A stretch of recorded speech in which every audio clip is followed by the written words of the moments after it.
Hi everyone, my name is Princess Amogawan. I'm 23. I am a nurse by profession. I also do hosting and interviewing on the side sa GMA Pinoy TV. The moment I stepped in sa Canada, it changed my life. Nung bata ako, gusto ko maging doctor. Yun talaga, na I'm also helping kids in the Philippines. I'm doing charity. Ako kasi yung tipo ng tao na after a goal, what's the next goal?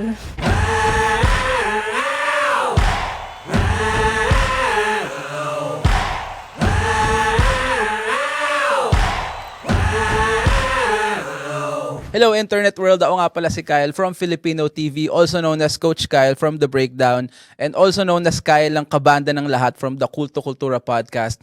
And this is a Totoo Lang podcast. And for today's episode, very special yung guest ko. She is from GMA, Pinoy TV, right? And excited ako malaman yung kwento niya. Alam ko meron pa siyang mga ibang ginagawa outside nung kanyang pagiging talent ng GMA. And for today's episode, kasama ko si Princess. Hi guys! Hello. Thank you so much for having me here. For context naman ng viewers, Princess, baka pwede nating introduce ng konti yung sarili natin. Medyo sinemi-introduce naman na kita, pero yung mga kung ano ginagawa mo, mga bagay, what you do.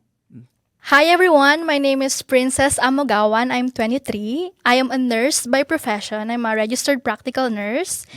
I also do hosting and interviewing on the side, like what you said earlier sa GMA Pinoy TV. I'm also a organizer or founder ng isang charity organization in the Philippines. It's called Filipino-Canadian Young Ambassadors. Kamusta, Princess? Kamusta ang iyong araw? I'm okay. Galing akong night shift, actually. Tapos ang layo pa pala. Yeah, I came from Peterborough, but I know that this is worth the drive naman. And I'm so excited to be here. Yeah, kasi it's my first time to be a guest sa isang podcast. I don't usually do podcasts. So thank you so much for having me here. Oh, thank you rin sa pag-accept ng invite at kahit wala ka pang tulog. Pero alam mo, fun fact, nung hindi ko pa ini-start tong show, parang concept pa lang siya. And kinuwento ko kay Ranzel, yung partner ko, na gagawa nga ako ng ganitong show. Tapos tinanong ko kung anong tingin niya, ganyan. Sinuggest ka na niya sa akin na isama ko sa list ng i-guest ko eventually. So, I think, hindi dapat nga isa ka dun sa mga nauna eh. Dumami na yung episodes. Pero, yun, finally natuloy na. Hindi ko alam kung busy ka lang ba or or baka siya yung busy at di ka niya na-connect sa akin earlier. Pero mini-mention ka na niya sa akin from the beginning. Sabi niya meron siya co-worker, ganyan. Anchor ng GMA, madaldal daw siya, ganyan. Lawin siyang kwento, ganyan, bagay daw siya sa podcast.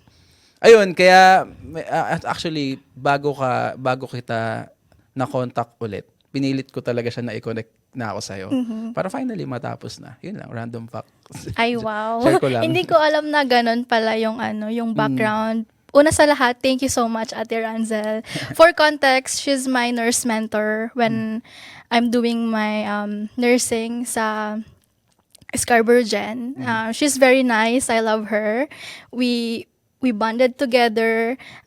She taught me a lot of things bilang isang nurse, kung paano maging mabuting nurse, maging responsible at compassionate na nurse. Sa kanya ko nakuha yung mga ganong values. Kasi nakita ko paano siya magtrabaho bilang nurse talaga. And isa siya sa mga hinahangaan ko sa nursing industry. So, thank you so much, Ate Ranzel, sa pag-alala sa akin, sa pag-invite dito.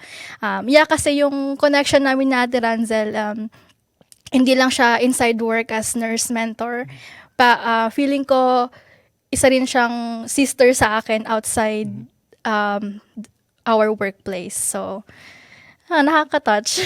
Kaso iniwan mo na daw siya. Anyways, bago natin pag-usapan ang GMA in your nursing life, start natin siguro pathway. Paano ka naman nag-start? Paano ka napunta ng Canada ba? That's a very nice question.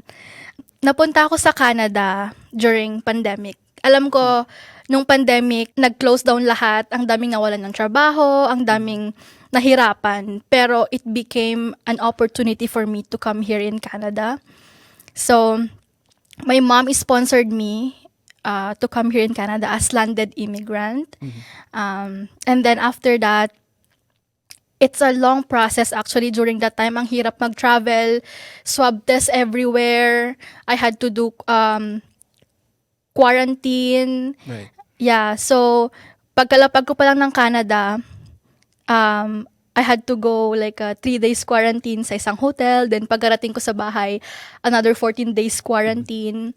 But the moment I stepped in sa Canada, it changed my life. Alam ko marami sa mga tao na sinasabi na ang Canada ay hindi para sa lahat. Totoo naman yon, but I am 100% confident na Canada is for me.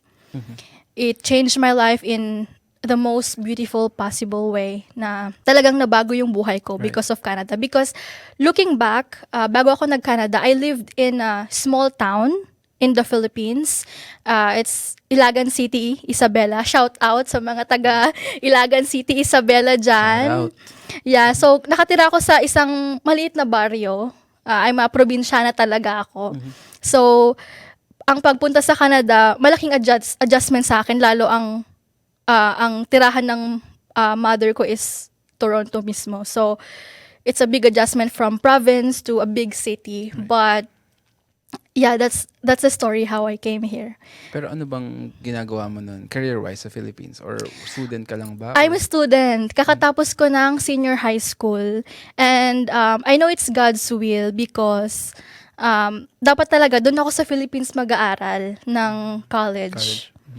Naka-enroll na ako actually sa mga universities.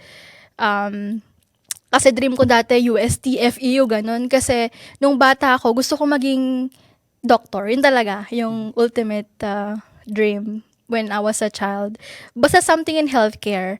And then, pandemic came, nagbago yung ikot ng mundo. My mom wants me, my mom wants to spend time with me more nung time na pandemic. Kasi ang daming namamatay eh. Ang daming nawawala, nahihirapan. So, sobrang short lang kasi ng period of time na magkasama kami ng mama ko kasi kailangan niyang mag-abroad at when I was young. So, sabi niya, punta na daw ako sa Canada. Then, ayun na, to cut the long story short, it went smooth. Kahit sabihin kong nung pandemic is ang hirap mag-travel, ang sobrang bilis ng proseso ng papel ko. Like, within months, nakapunta na akong Canada. So, for example, February, we decided na punta ka na ng Canada. By June, nandito na ako. Galing. Ganon siya kabilis na para bang hindi ako makapaniwala na paano nangyari lahat yun na February 2021, nag-decide lang ako pumuntang Canada. We, inasikaso yung mga papel, everything. Then June 2021, dito na ako. Pero ang mom mo matagal na dito. Yes. Matagal na siya dito. I think more than 15 years na siya here. Yeah. Is it both parents or just your mom? Just my mom. So, broken family ako. So, it's just my mom Ah. yung nandito. Yeah. And then yung dad mo, that time? Nasa Philippines siya. Yeah. So, it's just my mom who supported me sa pagpunta ko ng Canada. Siya yung nag-sponsor and everything. So, thank you, mom, for Thank you po. sponsoring me here. Pero ano, iniwan mo yung dad mo nung pumunta ka dito? Well, they're already separated when I was 3. So, wala naman ng doon. Okay naman na both sides. Civil, hindi naman So, Okay. Akala ko ang dad mo nandito rin. hindi. Ah, okay. Kasi parang na-mention mo, parang siya yung way-in mo sa GMA. Tama ba? He's my stepdad. Stepdad. Sorry. Okay. Yeah. Mamaya pag-usapan natin. Yeah, sige. Okay, what is it about Canada na nagustuhan mo, na nasabi mo na parang para dito ka talaga? Ang dami. Una, opportunities. Ang daming nagbukas sa akin na opportunities. Yun nga yung sa GMA. Hindi ko naman inaakala kasi wala naman akong background talaga sa hosting or interviewing. But I do have background in public speaking because when I was in high school in the Philippines, I'm very active sa mga school events. So, nag-run ako ng student council, nag-join ako ng mga debate seminars, nagpa-public speaking ako impromptu, nag-join ako ng mga research competitions, ganyan. So, may background ako ng public speaking. Right. And, ayun, and dahil doon, nakita ata ng stepdad ko na meron akong potential na pasukin din yung hosting. That's why ipinagkatiwala niya rin sa akin yung mahiwagang microphone ng Paano GMA nag-start? Pinoy Gusto TV. ko malaman. Like, paano niya, okay, paano ka nasalang? Paano niya nakita yung potential mo for that? Alam niya kasi na achiever ako bata pa lang. Bibo ako eh. Mas, sabi ka natin, Ransel, madaldal ako. Lalo pag close ko, madaldal talaga ako. So, I love talking to people, especially sa mga older than me, because I love talking to people na mature. Right. Yun yung gustong-gusto ko, yung may mga learnings ako nakukuha. Doon yung mga taong gustong-gusto kong kausap. So, nakita niya ata yun, yung side ko na extrovert, social person, magaling magsalita, ganun. Yeah. Ano yung unang pinagawa niya sa'yo as partner? Naalala mo ba? Yeah, hindi pa nun artista eh. It's politicians pa noon. It's Taste of Manila, 2021 nata yun, or 2022. Nag-interview ako ng politicians. I remember, I think it's Richie Valdez, yung isa doon, yung na-interview ko. Si Reggie? Yeah, okay, Miss okay. Richie Valdez. And, is it Richie? Reggie yata. Reggie, Tama yeah. ba? Reggie. Yeah. And then, nag-crowd interviews ako during Taste of Manila. And then, yung mga producers ng Taste of Manila that time, in-interview ko din. So, yun yung mga na-interview ko. And then how was it? Okay naman. What do you think? Nakita mo ba na ito talaga yung gusto mong gawin? Or, kasi nurse ka din, di ba? Yeah, okay. So, at first, parang, hindi ako makapaniwala na ginagawa ko siya. Kasi, yun, nagkaroon ako ng, alam mo yung imposter syndrome, na parang I felt like I don't deserve to be there, Right. or I'm not supposed to be there, or ganun. Sorry. Sorry po. Okay lang. Bakit na lang? Ulitin ka. So, ano ulit yung tanong? Like, anong na-feel mo like after Na-feel na ko. experience pa? So, ang na-feel ko that time, feel ko hindi ako para doon. Ganon. Kasi, bakit ako yung mga ganong moments ba na, syempre GMA yan, tapos ako that time, bago lang ako sa Canada eh. Kakarating ko eh, tapos biglang may ganong ganap na magi-interview. Pero, in-embrace ko siya. Yung journey na yon. Maraming nagsasabi sa akin na hindi ibibigay sa'yo kung hindi nakikita yung potential mo dyan. Right. And from then, doon ko na na-start na i-embrace yung journey na, oh, you know what? Ituloy-tuloy ko na lang to. And then, nagustuhan ko na siya afterwards, lalo nung may mga artista nang involved na nagpupunta kami sa mga VIP dinners ng mga artista, mga press con, mga backstage interviews. And then, doon na parang, wow, ang sarap pala sa feeling na nakakamit ka ng mga big people. You get to talk to them. Kasi, di ba, many people are paying for it eh. Right. Many Totoo. people are wanting to have my place, yung makausap yung idol nila. But ako, I got it for free. And I got the chance to, interview them pa. And then, ayun, hanggang sa naging, part na siya ng life ko din. Na, okay, hindi na lang ako nursing ngayon. Hindi na lang ako nurse ngayon. And ito pa, nakakatawa. May one time dati, Taste of Manila rin to. So, syempre, pag media ka, andun ka sa harapan together with other media people, di ba? So, syempre, hawak ko yung mic. So, they see na I'm from GMA Pinoy TV. And they will ask parang, oh, hi, you're from GMA Pinoy TV pala. So, graduate ka ba ng Masscom? Anong tinapos mo? Anong mga experience mo regarding sa hosting or journalist? Ganyan. Ay, sabi ko, wala po, nurse po ako. And they were like, bakit ka nandito? Na parang, alam mo yan, yung parang that time, parang, oh, nurse po ako, but I do this on the side. Ganun na lang Ano, ako. ininsulto ka nila? Ay, hindi siya insulto. Oh, parang nagulat lang sila na, nurse, pwede ba lang mag-interview? Ganun. And these are random people na nakakita sa'yo? Hindi naman. Oh yeah, yung mga parang nagtatanong lang na kung may background ba ako sa journalism, ganun. Sabi ko, wala pa akong background, pero may confidence po ako, ganun. But when people say that, sa akin kasi, bilang, I know you're from GMA, and parang ito, Filipino TV.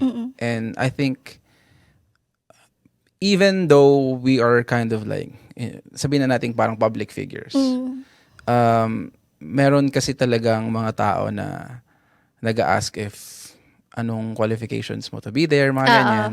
And honestly, I feel like dapat din nila pinapakilaman yung mga ganung bagay. Exactly. Pero I also understand na okay lang. Yan, yung, kumbaga, pinapresent mo yung sarili mo as sa public Kung nasa social media ka, nasa internet, or nasa TV, ganyan. So, wala din natin makokontrol kung ano yung sasabihin nila. Yeah. But then again, hindi lahat, parang alam mo yun, hindi naman, para sa akin lang, hindi naman nila technically parang business yun. Pero what does that make you feel when people say something, ask you like that? Kasi usually, tinatanong lang naman nila yun, para sa akin again, sorry, nahirapan akong sabihin, pero it's the same thing as kapag tinatanong ng tao kung anong trabaho mo. Feeling ko, ginigauge lang nila para kung paano ko nila respetuhin. Parang alam mo yun, yung gano'n. But meron akong mga nakilalang tao na when people do that to them, nasasaktan yung feelings nila. Kasi parang, porkit ba hindi ako nag-aral, ganyan, porkit ba hindi ganito, hindi ko na deserve to be there. What does that make you feel when you hear, people ask you or yung mga gano'n, sinasabi sa'yo yung mga gano'ng bagay?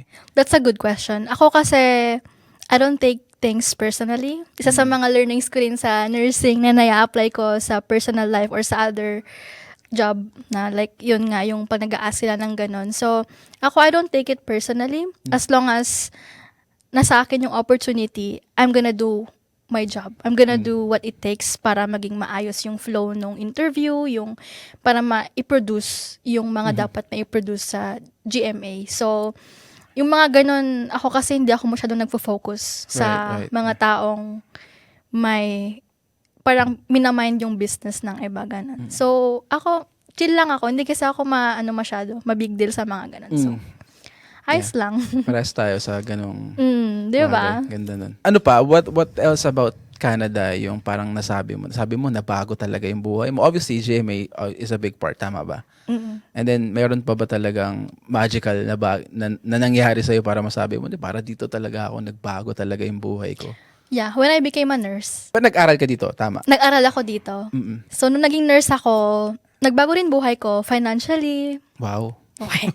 O hindi ko, parang syempre, compared mo naman dati, syempre kumikita na rin naman ng pera, yung lifestyle, nakakagala na ako anywhere, nakakapunta na ako sa iba't ibang lugar, nakaka-travel ako. Kasi, yun nga, na-enjoy ko yung fruit of, labor. And then, na-explore ko yung iba't ibang mga lugar. Aside from na-explore ko yung iba't ibang mga lugar, I also love exploring different cuisines. Right. So, ang dami kong na-try. Siyempre, pag nasa Pilipinas is, Filipino food, mostly nakakain, ganun. Pero dito, it's variety, di ba? So, nung naging nurse din ako, dami ring nabago. Mindset ko.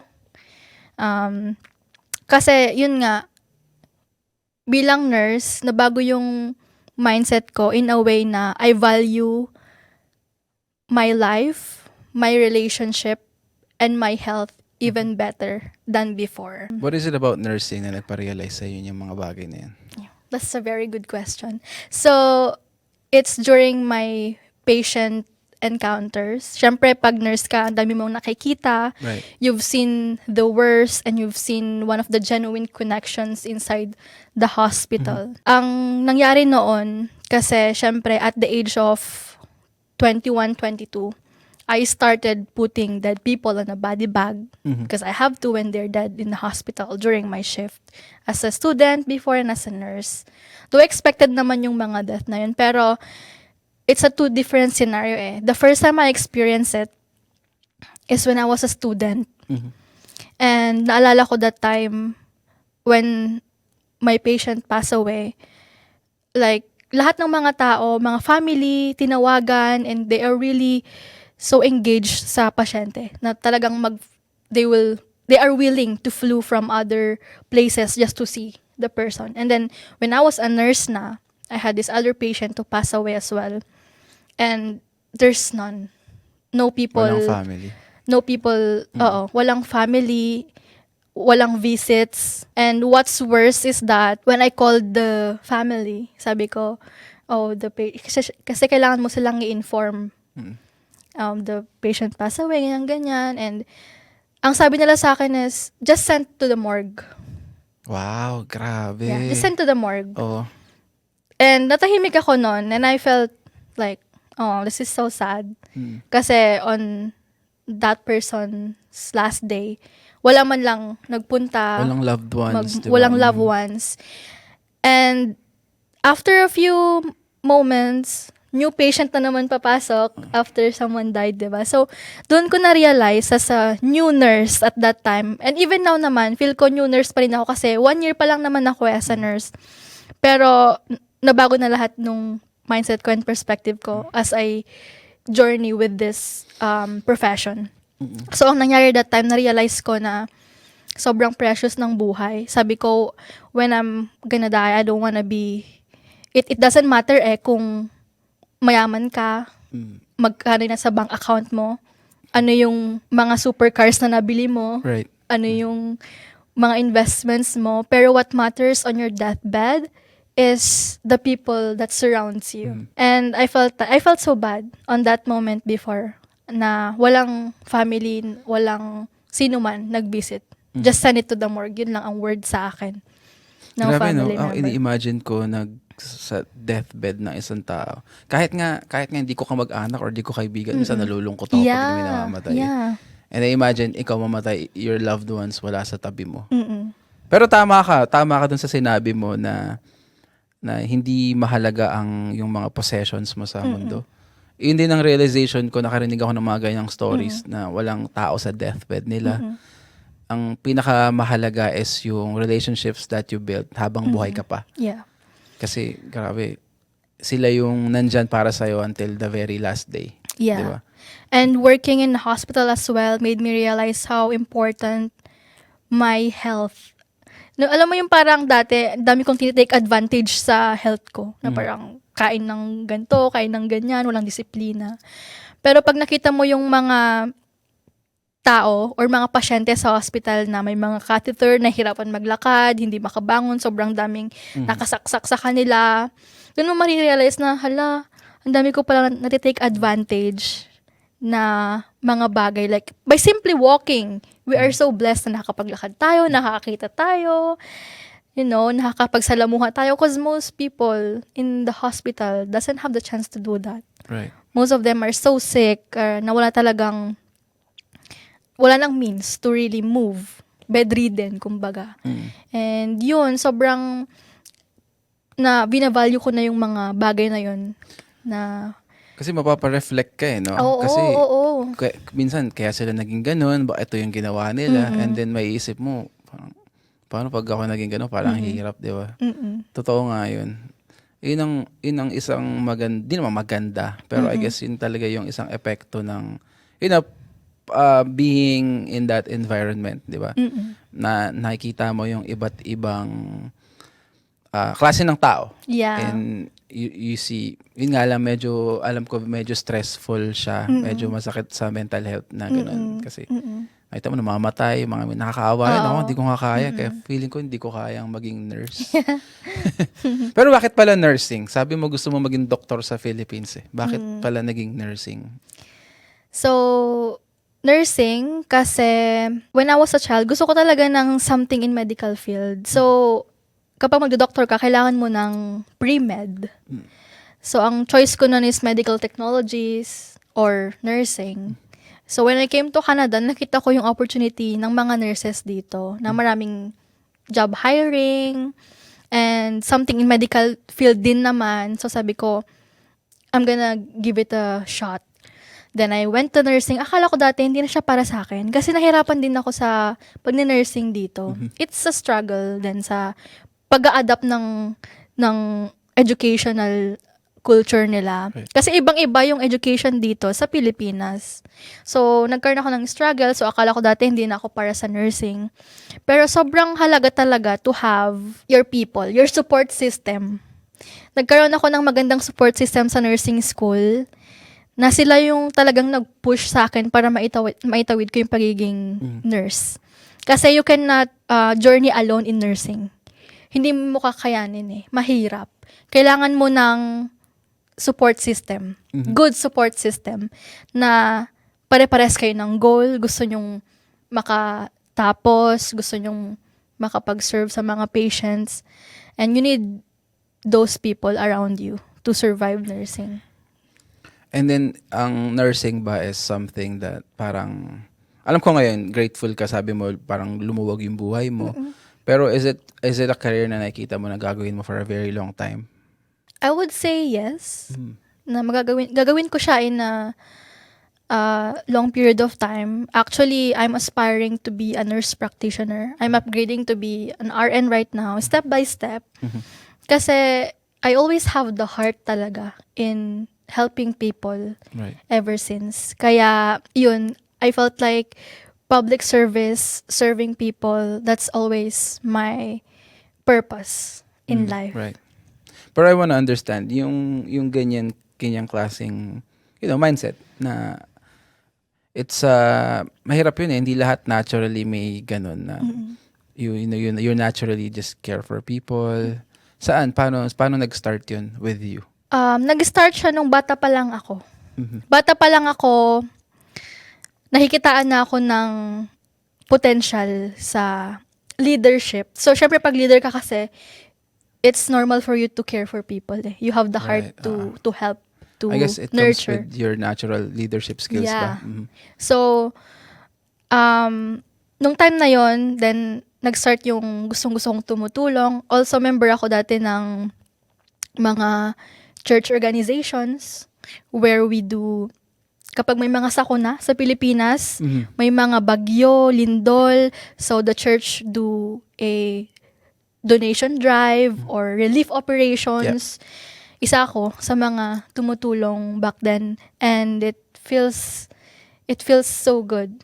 Sobrang fulfilling niya, and that's where I realized na I wanted to help people. This is what I wanted. Parang this gives me happiness kapag tumutulong ako, pag may napapasaya ako, or kapag I help someone on their difficult times, Right. or make them feel better on the moments na nahihirapan sila.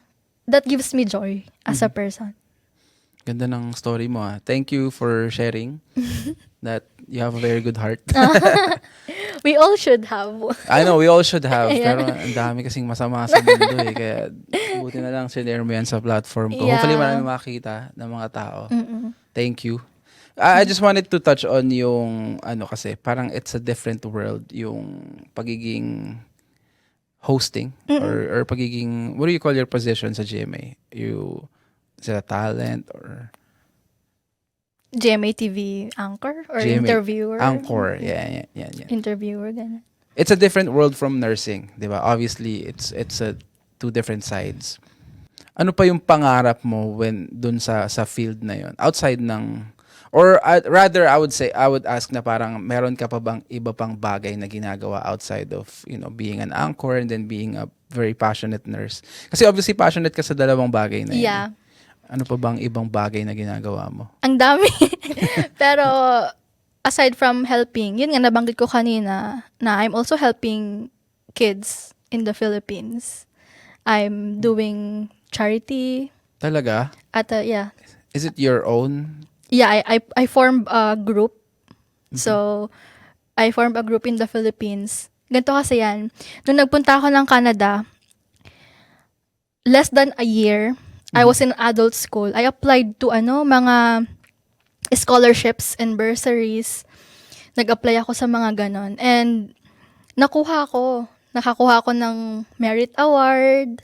Nakakuha din ako ng outstanding student award from the Filipino Center. So, nare-recognize yung mga achievements ko dito. Sa Philippines kasi parang normal lang, magaling ka, matalino ka, blah, blah, blah, okay. But then when I came here, nakita ko na, ay wow, pwede palang i-recognize din yung work ko or mga ginagawa ko. And then, dun nag-ugat nung receive akong mga monetary cash, plaques, medals. Sabi ko, ang sarap sa feeling na, ay wow, na-recognize nila yung contribution ko, yung academics ko, community service, and everything. And then, doon na nag-start. Sabi ko, I'm gonna share this to the people in my community in the Philippines. So, I formed a group. I was 20 years old back then. I don't have a job pa that time. I'm just estudyante pa lang. Yeah. So, sabi ko, wala akong maraming pera nun, but I have the heart to start this. Kasi bless ako ni Lord dun eh. So, ako, sinishare ko siya. Then, I formed this group, charity group of mine in my hometown.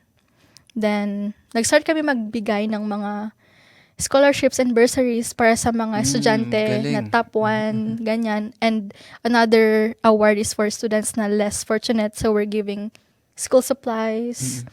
We're giving monetary cash for them. And every year, nakaka-receive kami ng mga magagandang stories, touching stories, na parang last year, kasi ngayon for 4 or 5 years na yung organization. And sabi nung mga team ko, sila kasi nagre-relay sa akin ng mga stories. Sabi nila, may nabigyan ka na isa sa mga less fortunate na mga bata. Right.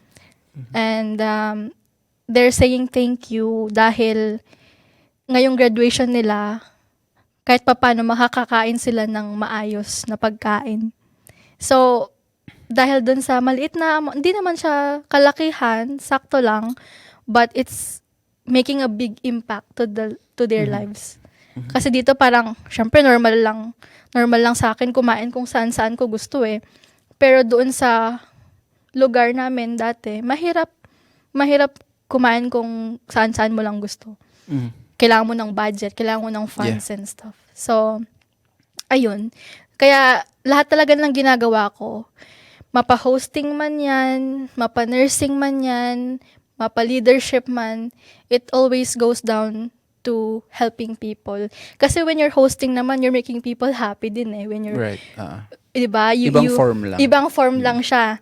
Pero still, you are making people laugh, you are helping the celebrant to have a best birthday the best birthday na hindi nila malilimutan. So it's still helping. So it all boils down to helping people. Sa lahat ng mga bagay na ginagawa mo, is anong future goals mo naman with all that? May mga pangarap ka pa ba sa buhay? Ganyan.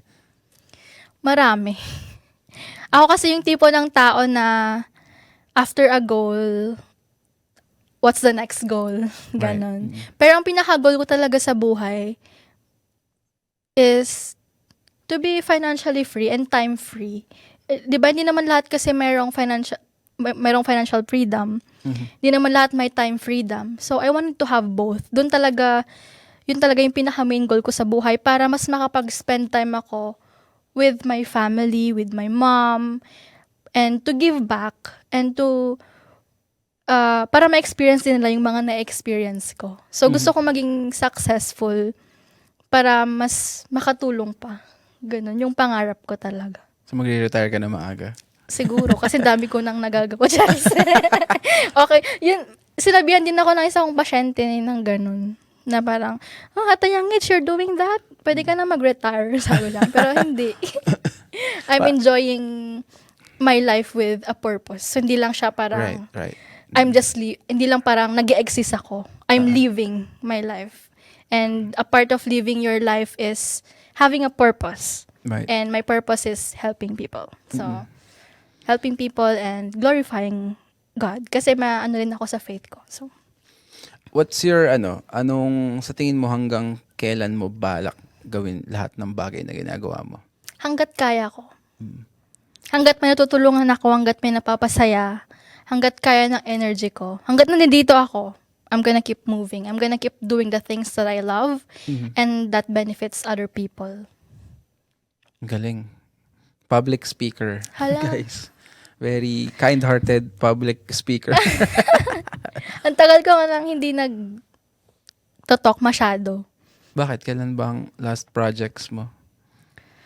Kailan ba? Medyo matagal na. Hindi ko maalala masyado. Pero mamaya, yung sumunod. Susunod yung meron Sige, mamaya. kamustahin naman natin ang mga ganap mo sa buhay. Anong mga upcoming with you? Yeah, so mamaya may mga interviews ako with Sex Bomb. Aha. So they have a concert later. Abangan nyo guys. So interviewin ko din sila. And yeah, more on nursing. Ang mga ganap ko talaga. Full-time ka ba na nurse? Yes. Or, araw-araw? Mostly, So, yeah. pabalik ka, meron kang shift mamayang gabi? Wala naman, off ako. Pina-off akala ko ko. today. Para dito sa FTP. Kasi hirap nun, wala kang tulog. Si Okay lang. Ranzel nga, na-stress na sobra. Sanay na. Pero straight nights, tama ba? Yes. Okay. I just do night shifts. Ganon din 7 to 7 ba? Anong schedule mo? Ako, 8-hour shift lang ako ngayon. So, 10 to 6. 10 to 6. Yeah. Okay, so medyo may time kang konti matulog. Mm. Okay, puntahan natin yung events na ganyan. How do you as a GMA anchor, how do you prepare for, events or pag may in-interview ka or whatever? How do I prepare? Usually, syempre inaalam ko kung sino yung pupunta. Then I need to research. Kung hindi ko sila kilala, nag-background check ako kung sino ba sila, ano bang ginagawa nila. Then usually, gumagawa ko ng mga questions. Pinapa-check kung okay ba itanong, kung pasok ba, ganyan. Kasi usually may yung ibang mga artista or mga manager, very sila na may mga restrictions sa mga itatanong. And then, ayun lang, yun yung mostly kong ginagawa bago ako host. Ano pa ang usualing instructions sa'yo ng parang GMA bago mo gawin ng isang project? Sabihin lang nila, may interview dito sa event na to or sa artista na to, be prepared, ganyan. Then, just go there, do the job. Bahala ka na dumiskarte kung anong... Oo, or usually, minsan nagbibigay sila ng questions, ito yung gusto naming content, then susundin namin yon. Or sometimes, parang kahit yung itanong basta related doon sa artista or sa event, then go lang, ganun. Before, parang nahihirapan ako, ganun. Pero naka-adjust na ako. So, even sa hosting, kapag simula talaga mahirap. Yun naman Wala namang madali agad sa umpisa. So, nung nag-uumpisa ako, pati nung mga event host or pati sa GMA, maraming struggles, nakakaba, hindi ko alam kung tama ba yung ginagawa ko. Pero, as I go through the process, doon ko na ma-master. Na parang normal na lang siya. Naging second nature ko na lang siya or parang normal na lang siya sa akin. Usually, lahat naman ng bagay, ganun. Oo, totoo. Sa umpisa, sobrang hirap. Tapos, pag naka-adjust ka na, parang sobrang dali na niya. Oo, parang, Lalo kapag sobrang interested ka sa ginagawa mo or gustong-gusto mo talaga siya. yeah. Ito, I wanted to ask, if na-mention mo na parang sobrang hirap niya nung una at may challenges, do you remember like a specific time or a specific challenge na dumating sa'yo? And paano mo siya na-overcome? Well, it could be funny or sad. Sa hosting or dun sa interviewing? Ikaw, parehas. Feel ko sa hosting, challenge sa akin dati, hindi ako makapag-adlib. Natatakot ako mag-show ng real sarili ko. Parang stick ako sa script palagi. Kasi parang, kailangan ko kasi ng guide. So, ako stick na ako sa guide na hindi ko na maipakita yung jolly side ko. Ganun. It took me a while to show my jolly side sa pag-hosting. And doon naman sa pag-i-interview, challenge siguro, yun nga yung sabi ko na imposter syndrome, na parang feel ko hindi ko deserve na nandito ako. Pero yun nga, sabi sa akin ng mga kaibigan ko, hindi bibigay sa'yo yan kung hindi ka para dyan. Right. Kaya lagi mong tandaan, wag mong imaliitin yung sarili mo. Because many people see your potential. Kaya ka nandyan. Or lahat ng bagay may purpose. Kaya ka Yes. nandyan, may Yeah. dahilan. Yeah. And then, alam mo, in terms of, yun nga, yung hosting na yun, ang isa sa tingin ko na parang pinaka-effective nga is pag yung host is, lumalabas yung totoo niyang personality. Mas, as opposed to dun sa, very, ang tawag dun, yung very, naka-script ba? Yeah, totoo yan. Di ba? mas entertaining panoorin, mas may Yeah. connection with audience, ganyan. Well, feeling ko yun yung isang trait ng isang host. And at the same time, feel ko talaga, ano rin siya, gift din siya in a way. Yeah. Merong mga taong hindi talaga kayang magsalita. Totoo O yan. sobrang awkward, di ba? Actually, I have a story about GIF. Mhm. Nag-host ako noon, first debut, na ano lang, parang sinabihan ako nung friend ng mama ko na, magde-debut yung anak niya, mag-host ka. Nag-host ako. First time ko yon, as in, first event. So, kabado ako, syempre, di ba? Pero alam ko, meron akong, andun yung ano ko, yung confidence ko. And then, during that debut, hindi ko alam na yung producer ng Durham Filipino Festival at that time, isa siyang guest doon. Okay. So, nag-host lang ako, I did my job. And then, kalagitnaan nung event, nilapitan ako nung host, or lumapit sa akin yung producer ng Durham Filipino Festival. And sabi niya, do you wanna host sa Durham Phil Fest? Mhm. Sabi sa akin, gift daw. I have the gift of hosting. So, that's the very first time narinig ko na, nagkaroon ako ng validation. Na parang, okay. So, ganun pala yung, yung tingin nila na it's natural for me. It's a gift. It's a gift. So, parang doon na, nag-sink in sa akin, embrace ko na to. Gagalingan ko na. Ganyan. And, hindi lang naman siya basta-basta parang overnight, ganun. Okay na, hindi. May mga nilulook up akong mga host. Yeah. Shout out Jelly Kiss. Si Jelly Jelly Kiss Kiss! Ate Jelly! Sila Miss Giselle. Ang dami ko nilulook up ng mga host na nagme-mentor sa akin nung bago-bago ako mag-host. Kasi nung pinag-host ako ng Durham Film Fest, ako yung pinakabata. Tapos yung mga kasabayan ko noon, mga ahead na, tapos mga batikan na host. So, alam mo yon, sobrang nakakaba. Pero, grabe how they treat me na hindi ko na feel na nale-left out ako. So, yun yung mga nilulook up kong tao talaga sa pag-host. Sabi ko, ang gagaling ng mga to. And then, sila din nagsasabi sa akin na, you have the potential. Meron kang potential. Ganun sila. So, they assure me na kaya mo. Kaya mo. Ganun. So, nakakatuwa na may mga ganun akong nilulook up. In every field, meron akong nilulook up na certain na tao. Na ano ko. Which I think, kailangan siya. Yes. Kailangan mo ng ganun Yeah. sa lahat ng bagay na pupuntahan mo. At least meron kang ina-aspire to be, tama, Exactly. diba? And then, matutulungan ka niya para ma-shape yung identity mo as kung sino ka. Kunyari, as a, for example, for me, as a, ano bang pinaka-makaka-relate ako? Sabihin natin, as a basketball player, Yeah. kunyari. Growing up, sobrang dami kong mga idol. Nilulook up ko to. Sobrang iba't ibang klaseng tao. And then, ang tendency kasi ng people, when you idolize, parang pag may hinahangaan ka or when you look up to someone, marami kang nakukuha from those people. And then, minsan ina-apply mo siya sa sarili mo, hindi lahat mag-work sa'yo. Maaaring hindi para sa'yo.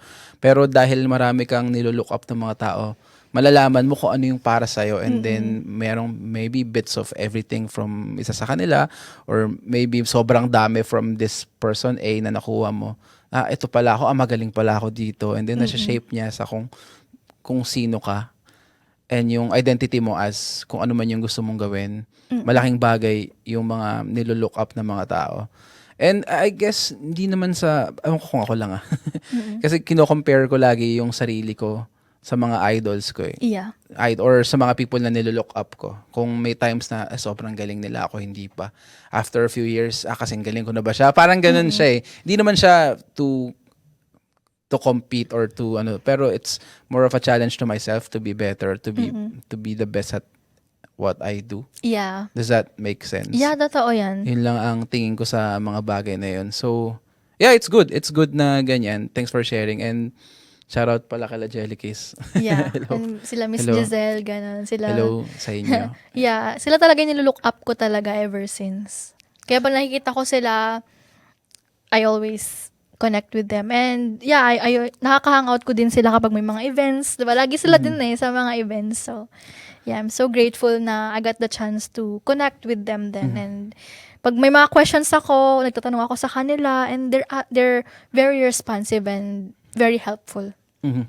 Galing, no? Diyan sa field na yan, ano pang mga goals mo? Mag-host siguro ng Taste of Manila. Charis! Joke lang. Goal ko siguro sa hosting, more events. Kahit anong event na mag-host. Actually, ito, nagustuhan ko siya pagpa-podcast right now lang. So, baka simulan Right ko now to. lang. Charis. Right now lang. So, ito na yung goal. Wala kasi akong maisip. Gagawa ka na ng podcast, ganun Hindi, ba? joke lang. Pwede naman. Bakit Pero, hindi? yeah, siguro sa field na yon I would love to host more events pa, ganyan, for mas ma-improve pa yung skill ko. And yeah, anything that comes sa mga opportunities, I would willingly do it. Alam mo, ang na-realize ko lang din, like ngayon lang din. Parang, sabi mo kasi, being, your personality of being, yung mag-help ka as long as kaya. Ikaw ba yung ma-wisdom ka rin ba na tao? Kasi nag-help ka through whatever, scholarships, papadala ka, caring for people, ganyan. How about yung wisdom? Are you that kind of person na maraming masashare? Yes. So I think kailangan mo talaga mag-podcast. Alam mo kasi one way of helping people. Well ako isa sa mga reason kung bakit ko in-start tong show na to is to share awareness.